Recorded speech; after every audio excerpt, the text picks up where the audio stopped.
来看宜兰的南方鳄鱼港哦，一当拢当变出5000到6000吨的粪扫。渔会即马摕到补助，嘛开发出汽油引引的清洁船来取代过去拢是个摆啊来清粪扫哦，即马加较利便，嘛较轻松。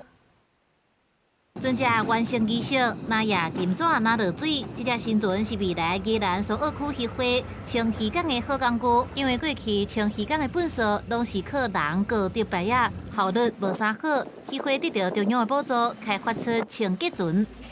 新的清洁船落水了后，蛋包啊起好。这只船是食油的，无介大只，唔来当增加速度，也真好出动。 根据渔会统计，南方澳渔港逐年会当清出大约5000吨到6000吨的粪扫，这粪扫唔清掉，也对船出入渔港造成危险。安怎快速清粪扫，加做因要达成的目标。所以我们现在这个船比较轻盈，然后转换也比较快一点，然后我们在这个清洁上面可以达到安全系数。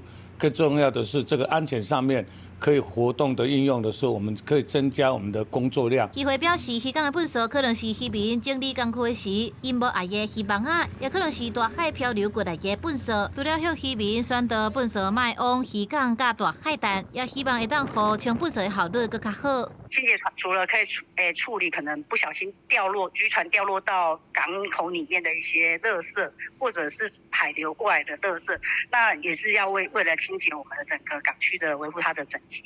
南方澳渔港已经渐渐变做社区的观光渔港，也瓦镜徛家，以其好的环境清洁，渐渐受到在地居民的重视。